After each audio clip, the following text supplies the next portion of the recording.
தையிட்டி விகாரை அமைந்துள்ள பொதுமக்களின் காணிகள் பொதுமக்களிடம் கையளிக்கப்பட வேண்டும்.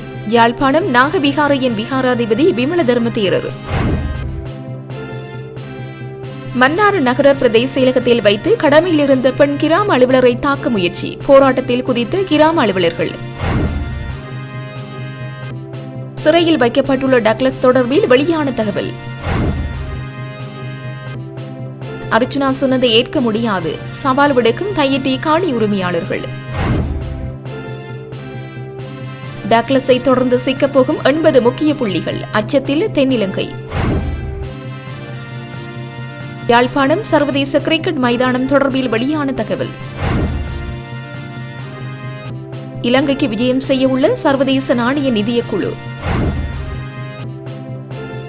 புத்த சாசன சமய மற்றும் கலாச்சார அலுவல்கள் அமைச்சரை சந்தித்தார் பிரித்தானியோ இஸ்தானிகர்.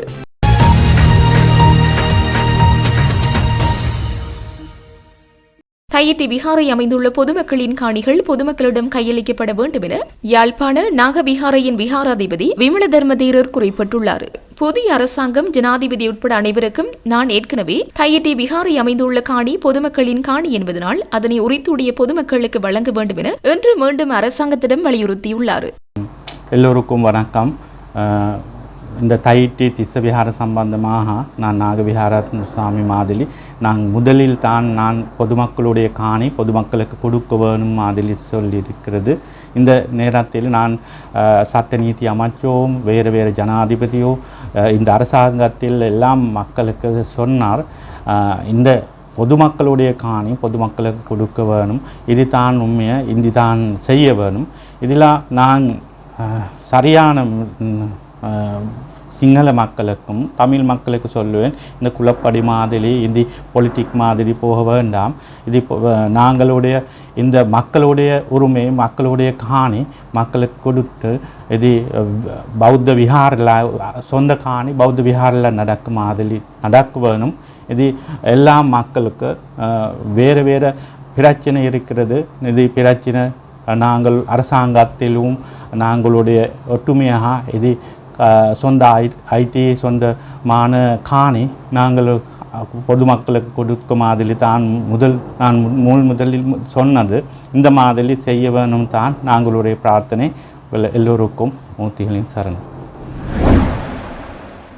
மன்னார் நகர பிரதேச செயலாளர் பிரிவில் கடமையாற்றுகின்ற கிராம அலுவலர்கள் இன்றைய தினம் காலை 9:30 மணி முதல் அடையாள பணி பகிஷ்கரிப்பை மேற்கொண்ட நிலையில் இன்று முதல் மறு அறிவித்தல் வரை சுகையின விடுமுறை போராட்டத்தில் குதித்துள்ளனர். நேற்றைய தினம் காலை மன்னார் நகர பிரதேச செயலகத்தில் புதுக்குடியிருப்பு கிராம அலுவலர் தனது அரச கடமையில் ஈடுபட்டுக் கொண்டிருந்த போது பிரதேச செயலகத்திற்குள் நுழைந்த கும்பல் குறித்த பெண் கிராம அலுவலரை தாக்க முற்பட்டதோடு அவரை தகாத வார்த்தைகளால் பேசி அவரது கடமைக்கு இடையூறு ஏற்படுத்தியுள்ளனர். மேலும் அவர் ஒரு பெண் கிராம அலுவலர் என்பதால் அவரது கௌரவத்திற்கும் பாதிப்பை ஏற்படுத்தியுள்ளனர். குறித்த சம்பவத்திற்கு கிராம அலுவலர்கள் மற்றும் மன்னார் நகர பிரதேச செயலக உத்தியோகத்தர்கள் கண்டித்ததோடு இன்றைய தினம் காலை கவனஈர்ப்பு போராட்டத்தை முன்னெடுத்தனர். இன்று காலை 9:30 மணியளவில் மன்னார் நகர பிரதேச செயலகத்திற்கு முன்னால் பிரதேச செயலக உத்தியோகத்தர்கள் மற்றும் கிராம அலுவலர்கள் ஒன்று கூடி கருப்பு பட்டி அணிந்து பதாதைகள் ஏந்தியவாறு எதிர்ப்பை தெரிவித்தனர். குறித்த பெண் கிராம அலுவலரை தாக்க முற்பட்ட குறித்த நபர்களை கைது செய்து சட்ட நடவடிக்கைகளை மேற்கொள்ள வேண்டும் என்ற கோரிக்கையை முன்வைத்து குறித்த போராட்டத்தை முன்னெடுத்தனர். நாட்டில் ஏற்பட்ட புயல் மற்றும் வெள்ளம் காரணமாக பாதிக்கப்பட்ட மக்களுக்காக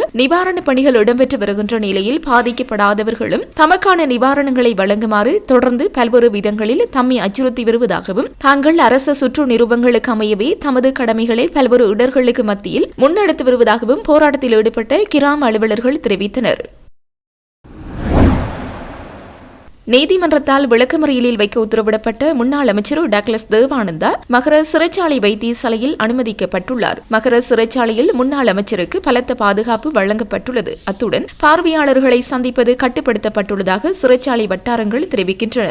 நேற்று மதிய மகர சிறைச்சாலைக்கு அழைத்துச் செல்லப்பட்ட முன்னாள் அமைச்சர் டக்ளஸ் தேவானந்தாவை சிறைச்சாலை வைத்தியர் பரிசோதித்து பின்னர் சிறைச்சாலை வைத்தியசாலையின் அறையில் அனுமதிக்கப்பட்டார். அரசாங்கத்தால் டக்ளஸ் தேவானந்தாவுக்கு சட்டப்பூர்வமாக வழங்கப்பட்ட கைத்துப்பாக்கி பாதாள உலக கும்பல் உறுப்பினரின் கைகளில் சிக்கியமை தொடர்பில் அவர் கைது செய்யப்பட்டுள்ளார். இந்த வழக்கு தொடர்பில் எதிர்வரும் ஜனவரி 9 வரை அவரை விளக்கமறியலில் வைக்க நீதிமன்றம் உத்தரவிட்டது. தையீட்டில் போராடும் மக்களின் கள்ள உறுதிதான் உள்ளது என்று அர்ச்சுனா சொன்னதை ஏற்க முடியாது. முடிந்தால் நாடாளுமன்ற உறுப்பினர் அர்ச்சுனா ராமநாதன் தையீட்டில் போராடுபவர்களின் காணி உறுதி பொய் என்பதை நிரூபித்து காட்டட்டும் என தையீட்டி காணி உரிமையாளர்கள் சவால் விடுத்துள்ளனர். யாழ் ஊடக அமையத்தில் சட்டவிரோத தையீட்டி விகாரை அமைந்துள்ள காணி உரிமையாளர்கள் நடத்திய ஊடக சந்திப்பில் இவ்விடயம் தெரிவிக்கப்பட்டுள்ளது. மேலும் தெரிவிக்கையில், சிங்கள மக்களுக்காக தமிழ் மக்களின் காணிகளை அர்ச்சுனா பெற்றுக் கொடுக்க வேண்டாம். நீங்கள் எதிர்காலத்தில் இங்கு போட்டியிட்டும் வெல்லப் போவதில்லை. நீங்கள் தென் இலங்கையை நோக்கி நகரப் போகின்றீர்கள். தையீட்டி மக்களின் காணிகள் பற்றி தேவையில்லாத கதைகளை சொல்ல வேண்டாம். நாடாளுமன்ற உறுப்பினர் அர்ச்சுனா ராமநாதன் தையீட்டி பிரச்சினை அலசி ஆராய வேண்டும். எத்தனை பரப்பு ஒரு ஏக்கர் என்று தெரியாத ஒரு வழக்கறிஞரும் எல்லோரையும் எத்தனையாம் தரம் படித்தார்கள் என்று கேட்கிற நாடாளுமன்ற உறுப்பினரும் தையீட்டிக்கு வந்து ஆராய்ச்சி செய்கிறார்கள். அர்ச்சுனா ராமநாதனை தொடர்பு கொள்ள முடியவில்லை. செயலாளர் என்ற பெண்ணை தொடர்பு கொண்டு விளங்கப்படுத்தினேன். போராட்டத்தை நிமித்தம் பிக்கு இறங்கி வந்திருக்கிறார். கொஞ்சம் காணியை விட்டு ஏமாற்றிவிட நிற்கிறார்கள். இந்த நிலையில் நாடாளுமன்ற உறுப்பினர் அர்ச்சுனா அங்கு போய் பேசுகிறார். 24 மணி நேரமும் நேரலை போட்டு செல்கிறார்கள். நாம் எந்த அலுவலகத்திற்கு சென்றவர்களை சந்திப்பது, நாங்கள் போராடுவதாகவும் கத்துவதாகவும் அர்ச்சுனா தெரிவித்தார். சாவகச்சேரி வைத்தியசாலையில் போராடியே அர்ச்சுனா நாடாளுமன்ற உறுப்பினராக தெரிவானார். வைத்தியர் கேதீஸ்வரனுக்கும் வைத்தியர் பிரணவனுக்கும் வைத்தியர் சத்தியமூர்த்திக்கும் எதிராக ஆதாரங்கள் இருக்கிறது என்று சொல்லி பல விடயங்களை சொன்னார். அந்த ஆதாரங்களை கொண்டு முதலில் வழக்கை போடட்டும். அந்த வழக்கை நடத்திவிட்டு இங்கு வாருங்கள். நேரம் ஒரு நேரம் உளராமல் செயல்படுங்கள். நீங்கள் தகுந்த வைத்தியராக இருந்தால் தெல்லிப்பளை வைத்தியசாலைக்கு போகவில்லை என்று சொன்னால் எங்கள் பிரச்சனையில் இருந்து விலகுங்கள். கதைக்கும் போது நிதானமாக கதைக்க வேண்டும். உங்கள் வார்த்தை தடுமாறுகிறது. தமிழர் மரபை மீறி கதைக்கின்றீர்கள். கலாச்சாரத்தை மீறி கதைக்கின்றீர்கள். தேசிய தலைவரை பற்றி பேசுகிறீர்கள். அனைவரையும் எத்தனையாம் வகுப்பு படித்ததென கூறுகிறீர்கள். முன்னர் இந்த மண்ணை ஆண்டவர்கள் எத்தனையாம் தரம் படித்திருந்தார்கள் என்பதை தெரிந்திருந்தால் அது பற்றி கேட்க மாட்டீர்கள். வாகனத்துடன் கதைத்துக் கொண்டு நேரலை போட்டால் போலீஸ் என்ன தண்டம் கொடுக்கும் என்று உங்கள் சகோதரரை கேளுங்கள். ஆட்களை தனிப்பட ரீதியாக தாக்க வேண்டாம். உங்கள் மீது மதிப்பு இருக்கிறது. நாடாளுமன்றத்தில் கத்துவதற்கு ஆள் தேவை. சரியான விடயத்திற்கு அதை செய்யுங்கள் என்றும் குறிப்பிட்டுள்ளார். 8 ஏக்கர் 9 ஏக்கர் தான் கேட்கிறார். அதை பற்றி கதைக்க வேண்டாம் என்று சொல்ற உரிமை அவருக்கு இல்லை. காணிக்காரர் நாங்கள். காணிக்காரர் யாருமே அவருக்கு அந்த உரிமை கொடுக்க இல்லை. எல்லாருமே சொல்கிறோம் அவர் இதில் சம்மந்தப்பட வேண்டாம். வழக்கு போடுறோண்டால் அது நாங்கள் பார்த்துக்கொள்கிறோம். எங்களுக்கு பரப்புக்கும் ஏக்கருக்கும் வித்தியாசம் தெரியாதோ பல தடவை முயற்சி செய்தும் கதைக்க முடியாமல் இருக்கிற லோயர் மேரிட்டையோ போக வேண்டிய அந்த தேவை இல்லை. 8 மணித்தியாலம் 24 மணித்தியாலம் இருக்கிற லோயர் ஆஃபீஸில் மல்லாகத்தில் 8 மணித்தியாலம் 5 நாளும் இருக்கிறதாகி அண்டா உங்கள் லைஃப்பில் தேசமெல்லாம் நிற்க அப்போ அந்த ஆஃபீஸுக்கு நாங்கள் இப்போ 8 மணித்தியாலம் 5 நாளும் போகலாமா? அல்லது லைஃபுக்கு பின்னுக்கு போகணும். நாங்கள் ஒரு நாளைக்கு 3 லைஃபுக்கு பின்னுக்கு போகணும். அப்போ உங்களால் அது சாத்தியப்பாடு இல்லை. நாங்கள் எல்லா சகலர்கிட்டையும் அமைச்சர் டக்ளஸ் ஆனந்தாட்ட மஹிந்த அரசில் ரணில் அரசில் மிகச்செல்வாக்கு மிக்கவர், அவரால் ஒன்றும் செய்ய முடியல. நாங்கள் டெலோ கட்சிகிட்ட போன நாங்கள் தமிழரசு கட்சி, அது இப்போ என்ன கட்சின்னு தெரியாது, தலைவர் செயலாளர் இல்லாத அந்த கட்சியிட்டையும் போன நாங்கள் தலைவர் செயலாளரை தெரிவு செய்ய முடியாமல் காடு போர்டு எல்லாம் பெண்களை வேட்பாளர்களை தேர்ற அந்த கட்சியிட்ட போன நாங்கள் ஸ்ரீதரன்கிட்ட போனாங்கள், மற்ற சகல கட்சியிட்டையும் போனாங்கள். ஆனால் நீங்கள் ஒரு குற்றச்சாட்டு சைக்கிள் அரசியல் செய்தாண்டு, சைக்கிள் அரசியல் செய்யவில்லை. நாங்கள் எல்லா கட்சியிட்டையும் உதவிய நாடினாங்கள். அந்த ஒரு நேரத்தில் சைக்கிள் கட்சியில் ஒரு உறுப்பினர் அந்த முதலாவது நாங்கள் போராட்டம் தொடங்குகிற நாள் எனக்கு சாரஜனை தெரியாது, இவரை தெரியாது, யாரையும் தெரியாது, 30 வருஷம் இடம்பெயர்வு என்று 8ஆம் வகுப்பில் நான் இடம்பெயர்ந்தேன். 30 வருஷம் இடம்பெயர்ப்பில் ஒரு தரையும் தெரியாது. அந்த போராட்டம் சைக்கிள் கட்சியில் இருந்த ஒருத்தர் இதில் யாரையும் ஒரு தடவை தொடர்பு கொண்டு அந்த போராட்டத்துக்கு வந்தவர்கள். அவர்கள் மட்டும் தொடர்ந்து அந்த போராட்டத்தில் நிற்கிறார்கள். ஒரு சில நேரங்களிலே அந்த ஸ்ரீதரனும் பலதரப்பட்டவர், அங்கரணேசன் உட்பட பலர் வந்திருக்கிறார்கள். அதே போல் எங்களோட போராட்டத்துக்கு தொடர்ந்து எல்லாரும் வாங்கும். இது எங்களோட ஹானி இல்லை. இது நாளைக்கு இதில் நாங்கள் தோத்துட்டோம்டா நாளைக்கு இன்னும் ஒரு இடத்துல வடகிழக்கில் இல்லை மலையகத்தில் இன்னொரு இடத்துல மக்களின் ஹானி பூர்வீகமாக இருந்த தனியார் மக்களின் ஹானியை அடர்த்தா இராணுவ பலமோ அடியால் பலமோ கொண்டு வச்சு பிடிச்சி ஒரு புத்த சிலையோ ஏதோ கட்டிட்டு அது தங்கட ஹானி புத்த வரலாறு சொல்லுவாங்க. 3ஆம் நூற்றாண்டு வரலாறு. அதுதான் புத்த தர்மம் சொல்லுதென்றால் அதை எல்லா புத்த சமயத்தை பின்பற்ற எல்லாரும் அதை ஏற்றுக்கொள்கிறீங்கள் என்றால் அதை சரியென்று சொல்லுங்க, இல்லை நீங்கள் அதை பிள்ளையென்று சொல்லுங்க.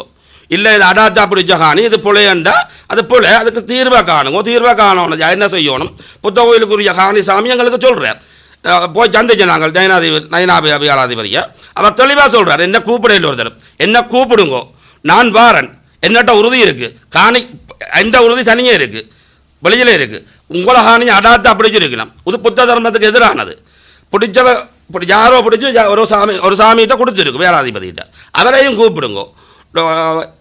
டிஎஸ் வாங்கோ, ஜிஏ வாங்கோ, ஆளுநர் வாங்கோ, அரச அதிகாரம் உள்ளவங்க யாராவது வந்து இடையில் ஒட்டு மனத்தியாத்தில் பிரச்சனை தீர்க்கலாம். 20 பேரப்போ வடிவா போகுதும் புத்த கோயிலுக்கு. தெளிவாக சொல்கிறார். 20 பேரப்போ அந்த புத்த கோயிலுக்கு மிக மிஞ்ச போகுதும். அதே தான் எங்கள்கிட்ட 512 அதிகாரிகளும் கேட்டவன். ஸ்ரீமோகன் சார் சாட்சி, இப்போ இருக்கிற டிஎஸ் சாட்சி, நாங்கள் காணிகள் இழந்து நாங்கள் சாட்சி. அப்போ அது அவன் 2 பேரும் சொல்லினோம், இவையும் பெற்று தள்ளினோம். கூப்பிடுங்கோ, கதையுங்க. சரி 20 பேரப்போ என்னவோ கூப்பிட்டு கதைச்சிட்டு அவர் தன் காணி அதுக்கு பதிலாக கொடுக்க தயாரா. அந்த ஒரு ஒழுங்கு முறையில் இதை இழுபட விடாமல் பௌர்ணமியில் வந்துட்டு போராடுறாங்கன்னாங்க. நாங்கள் போராடு எங்களை ஆணின்ற உரிமையை கேட்குறோம். எங்களுக்கு கத்துறது இல்லை வேலை. போராடுறோம் கத்துறோம். இந்த வைத்தியர் திரும்ப திரும்ப சொல்கிறார் தண்டை சுயநலத்துக்காக சாவச்சேரி வைத்தியசாலையில் போராடித்தான் எம்பியாக வந்தவர்.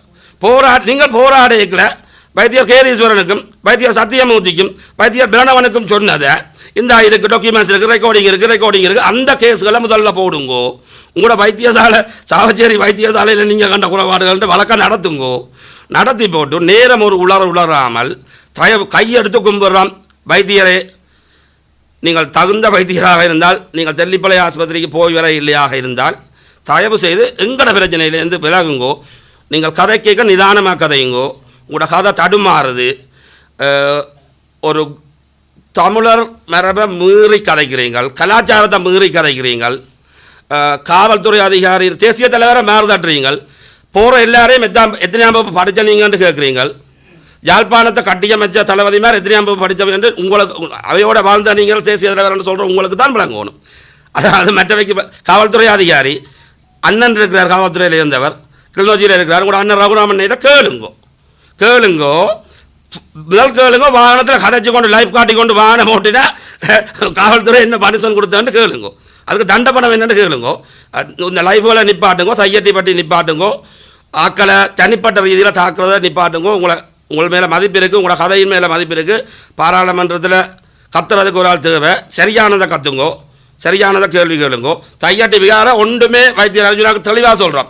எந்த ஒரு டிக்ளரேஷன் வெளிப்படுத்தல் உறுதியுமே இல்லை. இதெல்லாம் சுதந்திரத்துக்கு முதல்லேருந்து பரம்பரையாக வந்தது. இப்போவும் அரசாங்கத்திட்ட கேட்குறோம், அதிகாரத்தை வச்சிருக்கிற அமைச்சர் மேரிட்ட அதிகார பீடத்திட்ட கேட்குறோம். இந்த பிரச்சனையை இலகுவாக தீர்க்கிறதுக்கு விகாராதிபதி பின்னிக்கிற அரசு அதிகாரிகள், ஜிஏ, கவர்னர், இந்த விகாரைகளை அடாத்தாக இருக்கிற விகாராதிபதி எங்கள்ட இடத்தை பிடிச்சி அடாத்தாக பாதுகாப்பு படைகள் பலத்தோடு இருக்கிற விகாராதிபதி நாங்கள் பேச தயார். வாங்கோ, இருந்து பேசி ஒரு முடிவுக்கு வருவோம். நீங்கள் விடுறோம் தர்மத்தின் படி விடுறோம்ன்றா எத்தனை பரப்புன்னு சொல்லுங்க. பரப்பில் கதையுங்கோ. 160 பரப்பு 170 பரப்பு அடைக்கப்பட்டிருக்கு, அடாத்தா பிடிக்கப்பட்டிருக்கு. எத்தனை பரப்பு விட போகிறீங்கள்? துண்டு துண்டாக விட வேண்டாம். உங்கள்கிட்ட எல்லார்டையும் விட போகிறோம் என்று ஆயத்தங்கள் செய்கிறவற்றை நாங்கள் உங்கள்கிட்ட கேட்குறது துண்டு துண்டாக உடைச்சுடைச்சு இப்போ இந்த அதுக்கு அதை திருத்துறதுக்கண்டு காணி உறுதி இல்லாத காணிக்கு எப்படி கிளைமுகளை எடுத்து என்ன செய்கிறீங்கன்ற ஒன்றும் தெரியல. கண்ணா மோசடி நடக்குது. மோசடிகளை பிடிக்க வந்த இந்த அரசாங்கம் முழு மோசடியாக்களோடு சேர்ந்து தோழர் சந்திரசேகருக்கு உங்களுடைய அரசாங்கம் மோசடிகளை பிடிக்க வந்தது. முழு மோசடியாக அதில் இருக்கிறன்னு தெரிஞ்ச பிறகு நீங்கள் அவரோட இரகசியமாக ஜிஏவோட போய் கதைக்கிறீங்கள். கதைச்சு போட்டு விடுறதை தன்னிச்சையாக முடிவெடுக்கிறீங்கள். நாங்கள் செய்கிறோம் என்று தன்னிச்சையாக விடுற பரப்ப முடிவெடுக்கிறீங்கள். நீங்கள் எங்களோட கதைக்கோணும், நாங்கள் உங்களோட கதைக்கோணும் என்று ஆசைப்படுறோம். நீங்கள் தான் டைம் தரணும். நீங்கள் தர இல்லை. உங்களோட எம்பி மேரிட்ட கேட்டு நாங்கள் ஓடி ஒழிக்கணும். கதைக்க விரும்பினம் இல்லை. மக்கள் பிரதிநிதிகள், மக்கள் குறைய கேட்கணும். மக்களுக்கு நீங்கள் திணிக்கக்கூடாது. நீங்கள் எந்த ஒரு சந்தர்ப்பத்திலையும் நாங்கள் போராட தளத்தை விட்டு வெளியிலேயோ எங்களை தொடர்பு கொண்டு நீங்கள் நினைச்சா ஜிஏடியோ டிஎஸ்சிட்டோ எங்களை தொடர்பு இலக்கங்கள் எல்லாமே இருக்குது. வாங்கோ கதை பண்ணி இருந்து கதைக்க இல்லை. இப்போவும் இது கூட பகிரங்கமாக ஆச்சுனாக்க சவால் முருகன் உம்மால முடிஞ்சால் அந்த பொய்க்காணியை நீ சொன்னீங்கன்னா இந்த அவர் சொன்ன மாதிரி 1912ஆம் ஆண்டு உறுதி இருக்குது. நாங்கள் பிறக்க முற்பட்ட காலம், உன்னுடைய அப்பாவும் பிறக்க முற்பட்ட காலம். உன்னால் முடிஞ்சால் நீ எங்கே இருந்தாலும் கிளறது சவாலுக்கு நான் வரேன். நீங்கள் வந்து சிங்கள மக்களுக்காக மக்கள் காணியை பெற்றுக் கொடுக்காத, உன்னுடைய அரசியலுக்காக. அவரை அரசியல் கேட்க போகிறதில்ல, கேட்டாலும் வர போகிறதில்லை. அவற்றை அரசியலை நீ தென்னிலங்கை நோக்கி நகரப் போகுது. சிங்கள மக்களுக்கு நகர்றதுக்காக வேண்டி தான் இப்படி நான் வேலை செய்கிறார். தயவு செய்து இந்த தையட்டி மக்களில் காணிகளில் நீங்கள் தேவையில்லாத கெஞ்சி கேட்ட மாதிரி நீங்கள் கதைக்க வேண்டாம். தையட்டி மக்களும் எந்த மக்களில் காணி பிரச்சனையும் கதைக்க வேண்டாம். அவர் சொன்ன மாதிரி பரப்புக்கும் ஏக்கருக்கும் தெரியாத சட்ட வாழ்ற வச்சு இப்படி வழக்கு போடுறது, காணி சட்டம் சம்பந்தமாக படிச்சுக்கிறது. காணிச்சு நாடு அங்கீகாரம் பெற்ற சட்டத்திறனை இல்லாட்டும் காணி சட்டம் சம்பந்தம் நிறைய சட்டம் நிறைய தெரியும், எனக்கு நிறைய தெரியும் சட்டம் சம்பந்தம். அந்த வகையில் நான் சொல்லுகிறேன், தயவு செய்து நீ அந்த மக்களில் நையாண்டியாக பண்ணாத, அல்லது மூணில் கேவலமாக கதைக்காத. நீ வந்து 1912ஆம் ஆண்டிலிருந்து தொடர்ச்சியாக உறுதி எல்லா மக்களுக்கும் தான் ஐயா ஒன்று இருக்கிறார் வந்து அவருடைய போனவர்கள் என்னென்னு சொன்னாலும் இந்த காணி 18 மக்களுக்கு சொந்தமான காணி. அதில் வந்து அவர் சொல்லுவார் 16 மக்களோட தனித்தனியாக உறுதி இருக்கிறது, 2 பேருக்கு பங்காக இருக்குன்னு சொல்லி. ஆகையால் சுகுமார் சொன்ன மாதிரி வருகின்ற 3ஆம் தேதி இடம்பெற போராட்டத்தில் இது தையட்டை மக்களில் காணிமிக்கிற வடமொழி மக்களுக்கான போராட்டம். தயவு செய்து அனைத்து அரசியல் இந்த கட்சி வேறுபாடு கடந்த அரசியல் கட்சிகளும் ஏனைய பொது அமைப்புகள் அனைவரும் இந்த போராட்டத்துக்கு மக்களுக்கு அவர்களுக்கு குரல் கொடுத்து அந்த மக்களில் காணியை விடுவிக்கிறதான் காணிக்கான மக்கள் அப்படின்ற குறிக்கோளாக இருக்குது. அந்த வகையில் அனைவரும் முன்னாள் கடற்றொழில் அமைச்சர் டக்ளஸ் தேவானந்தா கடந்த 26ஆம் தேதி குற்றப்புலனாய்வு திணைக்களத்தினால் கைது செய்யப்பட்டுள்ள நிலையில் எதிர்வரும் ஜனவரி 9ஆம் தேதி வரை விளக்கமறியலில் வைக்க உத்தரவு பிறப்பிக்கப்பட்டுள்ளது. 2001ஆம் ஆண்டு ராணுவத்தால் அவரது தனிப்பட்ட பயன்பாட்டிற்காக வழங்கப்பட்ட துப்பாக்கி 2019ஆம் ஆண்டு திட்டமிடப்பட்ட குற்றவாளியான மாகுந்துர மதுசுடன் மீட்கப்பட்ட சம்பவம் தொடர்பான விசாரணைகளுக்காக அவர் கைது செய்யப்பட்டிருந்தார். நல்லாட்சி காலம் முடிந்து கோட்டபய ராஜபக்ச ஆட்சி ஆரம்பிக்கும் போது பாதாள உலக குழு தலைவர் மாகுந்துர மது சுட்டுக் கொலை செய்யப்பட்டார். அவர் கொலை செய்யப்படுவதற்கு முன்னர் 9 அரசியல்வாதிகளின் பெயர்களை வெளியிடுவதாக குறிப்பிட்டிருந்தார். அதனைத் தொடர்ந்து அவர் கொலை செய்யப்பட்டமையானது பல சந்தேகங்களை எழுப்பியது. யாழ்ப்பாண மண்டை தீவில் யாழ்ப்பாண சர்வதேச கிரிக்கெட் மைதான நிர்மாண பணிகள் தற்போது நடைபெற்று வருவதாகவும் திட்டமிட்டபடி முன்னேறி வருவதாகவும் ஸ்ரீலங்கா கிரிக்கெட் தெரிவித்துள்ளது. டிட்மா சூறாவளி காரணமாக மைதானத்தின் கட்டுமான நடவடிக்கைகள் தற்காலிகமாக நிறுத்தப்பட்டது. இது 2026 ஜனவரி 14 அன்று நடைபெறவிருந்த முதல் சோதனை ஆட்டம் உட்பட திட்டமிடப்பட்ட பணித்திட்டத்தை சீர்குலைந்தது. இப்போது பணிகள் மீண்டும் தொடங்கப்பட்டுள்ளன. அத்துடன் இலங்கை மற்றும் இந்தியா இணைந்து நடாத்தும் வரவிருக்கும் 2026 ICC ஆண்கள் கிரிக்கெட் உலக கிண்ணம் முடிந்த பிறகு சோதனையாட்டம் நடத்தப்படும். இந்த நிலையில் திட்டமிட்ட காலக்கெடுவிற்குள் மைதானத்தின் கட்டுமான பணிகளை முடிப்பதில் நம்பிக்கையுடன் இருப்பதாக ஸ்ரீலங்கா கிரிக்கெட் மேலும் தெரிவித்துள்ளது. யாழ்ப்பாணம் சர்வதேச கிரிக்கெட் மைதானம் 48 ஏக்கரில் உருவாக்கப்படும். இதில் 10 மைய விக்கெட்டுகள் உள்ளன. எல்லை தூரம் 80 மீட்டர் வரை நீடிக்கப்பட உள்ளது. சர்வதேச நாணய நிதியத்தின் ஒரு குழு அடுத்த ஆண்டு தொடக்கத்தில் இலங்கைக்கு வருகை தர உள்ளது. சர்வதேச நாணய நிதியத்தினால் வழங்கப்பட்ட விரிவாக்கப்பட்ட நிதி வசதியின் 5வது மதிப்பாய்வு குறித்து விவாதிப்பதே இந்த விஜயத்தின் நோக்கமாகும். EFF-இன் 5வது மதிப்பாய்வு ஏற்கனவே நிறைவடைந்துள்ளது. அதை அங்கீகரிக்க IMF நிர்வாக குழு முதலில் டிசம்பர் 15 அன்று கூட திட்டமிடப்பட்டிருந்தது. இருப்பினும் விரைவான நிதியுதவிக்கான இலங்கையின் கோரிக்கையை தொடர்ந்து கூட்டத்தை ஒத்திவைக்க IMF முடிவு செய்திருந்தமை குறிப்பிடத்தக்கது. புத்த சாசன சமய மற்றும் கலாச்சார அலுவல்கள் அமைச்சர் ஹினிதும சுனில் செனவியை பிரித்தானிய உயர்ஸ்தானிகர் அண்ட்ரூ பேட்ரிக் உத்தியபூர்வமாக சந்தித்து கலந்துரையாடினார். இந்த சந்திப்பின் போது இலங்கையில் சமய நல்லிணக்கத்தை வலுப்படுத்துவது மற்றும் கலாச்சார ஒத்துழைப்பை மேம்படுத்துவது தொடர்பாக விரிவான மற்றும் ஆக்கப்பூர்வமான கலந்துரையாடல் இடம்பெற்றதாக தெரிவிக்கப்படுகின்றது. மதங்களுக்கு இடையிலான பரஸ்பர புரிதலை ஊக்குவிப்பது, கலாச்சார பரிமாற்றங்களை அதிகரிப்பது மற்றும் பல்வகை சமூகங்களுக்கு இடையிலான ஒற்றுமையை வலுப்படுத்துவது குறித்து இருதரப்பும் கருத்துக்களை பகிர்ந்து கொண்டன. இந்த சந்திப்பு இலங்கை மற்றும் ஐக்கிய ராஜ்யம் இடையிலான சமய கலாச்சார ஒத்துழைப்பை மேலும் உறுதிப்படுத்தும் ஒரு முக்கிய கட்டமாகும் என பிரித்தானிய உயர்ஸ்தானிகர் அலுவலகம் தெரிவித்துள்ளது.